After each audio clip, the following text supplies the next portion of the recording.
Bonjour à tous, on se retrouve aujourd'hui afin de comprendre quels sont les facteurs déterminants qui vont décrire votre profil d'investisseur.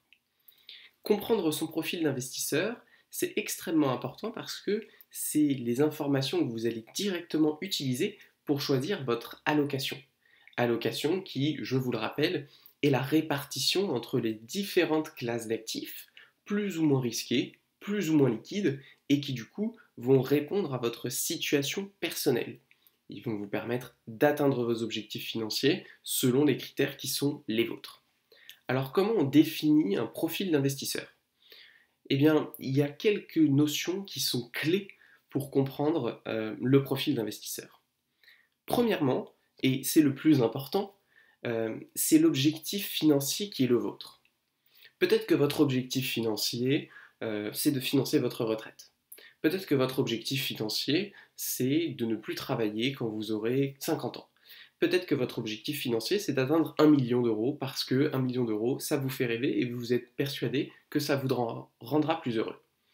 Si c'est le cas, je vous invite à vous poser quelques minutes, voire quelques heures, pour peut-être repenser cet objectif, puisqu'il me paraît être un objectif assez arbitraire, et la probabilité qu'une fois l'objectif atteint, vous vous demandiez pourquoi vous vous êtes fixé cet objectif est quand même assez importante.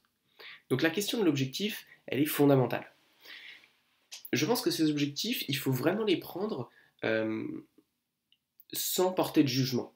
Il ne faut pas se dire que c'est un objectif inatteignable. Il faut vraiment poser les objectifs que l'on a envie d'avoir.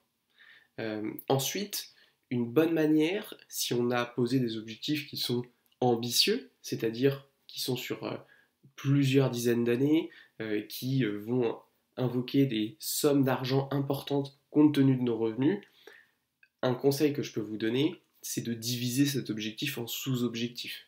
Si votre objectif c'est d'être millionnaire à la retraite, eh bien vous pouvez tracer une évolution qui suit non pas une courbe linéaire, attention, mais bien une courbe exponentielle, puisque c'est cette courbe-là qui va définir l'évolution de votre patrimoine. Euh, et ça va vous permettre d'avoir des points d'étape, des milestones à 30, à 40, à 45, à 50, à 55 ans pour savoir si oui ou non vous êtes bien sur la bonne trajectoire et non pas d'avoir ce point qui est tellement lointain qu'au fond vous avez un objectif mais vous savez déjà que vous n'allez pas y arriver. Donc ça c'est la première chose, avoir des objectifs clairs, des objectifs quantifiés. Il faut bien comprendre que les objectifs, ils ne sont pas là pour nous contraindre. Les objectifs, ce ne sont absolument pas des obligations et on peut bien évidemment les modifier en fonction de notre situation personnelle et de notre évolution. C'est tout à fait sain. Mais avoir des objectifs, ça nous permet en tant qu'humain d'avoir vraiment une vision de vers où on va. Et c'est quelque chose qui est vraiment indispensable en tant qu'investisseur, notamment en temps de crise, pour garder le cap. C'est vraiment cette idée du cap, cette idée de la direction. Et même si on ne va pas arriver exactement à l'endroit qu'on avait prévu, la direction, elle, est bien souvent la même et elle nous permet vraiment de rester droit dans nos bottes, notamment dans les périodes difficiles. Donc première étape, définir des objectifs clairs. Deuxième étape, c'est la question fondamentale du rapport au risque. Le rapport au risque, on ne peut pas y échapper quand on réfléchit en termes d'investissement financier. Celui qui ne comprend pas que tout rendement est directement, intrinsèquement lié à un risque particulier, eh bien c'est quelqu'un qui ne comprend pas la nature du rendement. Donc il faut comprendre que le risque, il y a effectivement ce que vous croyez connaître de vous, et il y a aussi malheureusement la réalité.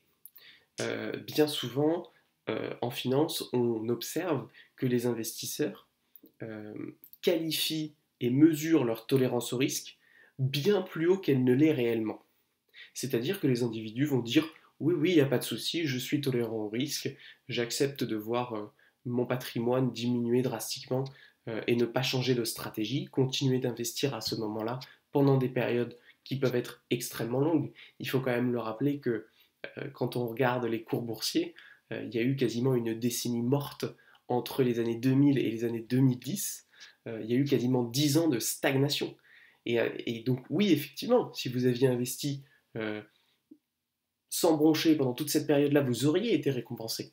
Mais la question c'est est-ce que vous avez le mental pour tenir pendant 10 ans à vous dire oui, c'est ma stratégie, je sais que ce que je fais est rationnel et je sais que tôt ou tard je serai récompensé.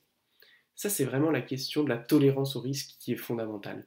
Parce que ce qu'il faut comprendre c'est que dès lors que l'on choisit finalement un plan financier et qui ce plan financier il a un niveau de risque qui est supérieur à notre tolérance au risque, on peut être certain qu'à la première vague, qu'à la première crise, qu'à la première difficulté, on va faire des erreurs et ces erreurs, elles coûtent extrêmement cher. Ces erreurs, la plus classique, c'est de vendre en cas de crise, mais ça peut être des erreurs bien plus insidieuses comme moins investir que ce qu'on avait prévu en temps de crise, ou alors temporiser nos investissements, ou alors changer d'allocation au dernier moment, se rendre compte que, bah non, effectivement, on n'a pas envie d'avoir 100% d'actions, on veut avoir aussi une partie par exemple d'or. Sauf qu'il y a plein de gens qui se sont fait cette réflexion qu'une fois que la crise en Ukraine est arrivée, que l'or a monté, que les actions ont baissé. Donc qu'est-ce qu'ils sont passés? Ils ont vendu des actions qui étaient au plus bas pour acheter de l'or qui était au plus haut. Dans le fond, c'est réel, effectivement, ils avaient une mauvaise allocation qui était liée à une mauvaise tolérance au risque, mais la conséquence, elle est dramatique, parce qu'elle vous pousse à vendre un actif qui est au plus bas et acheter un autre actif qui est au plus haut. Donc le rapport de risque, il est fondamental. Il y a deux choses à faire pour ça. Il faut bien évidemment essayer d'apprendre à se connaître, essayer de se poser vraiment la question de la manière la plus honnête possible. Mais la meilleure manière de réussir vraiment à comprendre sa tolérance au risque, eh bien, c'est d'investir le plus tôt possible et d'investir avec des petites sommes. Bien souvent, les gens invoquent cette raison pour ne pas commencer à investir, c'est qu'ils n'ont pas assez d'argent. Ils se disent que ça ne sert à rien d'investir en bourse si on n'a que 10 ou 20 euros.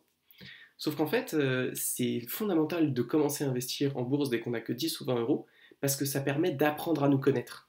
Ça permet d'apprendre à savoir comment on réagit quand on voit notre investissement évoluer à la hausse comme à la baisse. Et cette information, elle a énormément de valeur. Parce que si vous vous trompez, que vous avez surestimé ou sous-estimé votre tolérance au risque sur 10 ou 20 euros, bien évidemment que ça a des conséquences bien moins importantes que si vous vous êtes trompé sur des dizaines de milliers d'euros. Et bien trop souvent, les investisseurs n'investissent pas, ils attendent d'avoir ces dizaines de milliers d'euros de par leur situation professionnelle, et uniquement à ce moment-là, ils se lancent. Sauf que quand ils se lancent, en fait, ils ne connaissent pas leur tolérance au risque. Et personne ne peut leur dire. Il n'y a que eux qui peuvent découvrir cette tolérance au risque, et malheureusement, pour la découvrir, il y a de grandes chances qu'ils doivent faire des essais, des erreurs, et ces erreurs, elles coûtent cher. Donc, meilleur moyen de comprendre sa tolérance au risque, c'est de commencer à investir le plus tôt possible, peu importe si on est sur des sommes dérisoires, eh bien ça suffira à comprendre réellement comment votre cerveau et aussi votre estomac réagit aux différentes crises. Et enfin, il y a la question de l'horizon de temps. L'horizon de temps, là encore une fois, elle est fondamentale. Euh, un investissement que l'on va faire, si on sait qu'on va devoir investir une grande partie de notre capital pour acheter une voiture parce que c'est indispensable pour nous dans les 2 ans, il va profondément conditionner le type d'actif dans lequel on va investir. Parce que aujourd'hui, investir typiquement dans des actions avec comme projet de les vendre dans 2 ans, c'est de la pure spéculation. Ça peut fonctionner, mais c'est de la pure spéculation, et donc concrètement, il s'agit de jouer au casino avec un petit peu plus de chances de réussir que de perdre. Après, c'est à vous de voir. Si vous êtes OK avec le fait de tirer un coin flip à 60% gagnant, 40% perdant sur 2 ans, grand bien vous fasse. Mais il faut avoir conscience de ce que ça représente. Bien souvent, malheureusement, il y a une incompréhension au niveau de cet horizon de temps, c'est que on raisonne très souvent quand on parle d'investissement en retour annualisé. Et très souvent, quand on parle de la bourse, on parle de retour annualisé autour des 10%, ce qui est factuellement vrai, mais on oublie de dire que c'est vrai sur 30 ans. Et en fait, sur 2 ans, c'est tout sauf vrai. En réalité, la bourse, elle ne fait que monter de 30%, baisser de 20%, monter de 30%, baisser de 20%. Et donc, son résultat sur quelques années, eh bien, il est extrêmement volatile et il peut donner des résultats qui n'ont rien à voir avec 10% par an. Donc c'est pas parce que le taux moyen est de 10% par an qu'on peut espérer gagner en moyenne 10% par an. C'est vraiment pas du tout ça la conclusion qu'il faut tirer de ces chiffres-là. Ces chiffres-là, ils ne peuvent être utilisés que dans des calculs de long terme qui ont des horizons de temps supérieurs à 5, en minimum. 5 ans vraiment minimum et plutôt 10 ans d'ailleurs. Donc ça c'est quelque chose vraiment aussi qu'il faut avoir en tête et qu'il faut accepter. Parfois effectivement on est dans des situations où on sait qu'on va devoir débourser une grande partie de notre capital dans les quelques années à venir. Et bien dans ce cas-là, il faut travailler sur des investissements alternatifs avec un taux de risque bien moindre, avec une allocation particulière. Et c'est paradoxal parce que oui, ça demande plus de recherche, ça demande plus de travail, puisqu'on ne peut pas bêtement acheter le CW8 de Amundi sur un ETF World et espérer avoir une rentabilité intéressante au très long terme. Parce que oui, au très long terme, ça fonctionne, mais à court terme, ça ne fonctionne pas. Donc ça, c'est vraiment une erreur à ne pas faire. Donc c'est les trois grands piliers du profil d'investisseur que vous devez avoir en tête et que vous devez expérimenter par la pratique.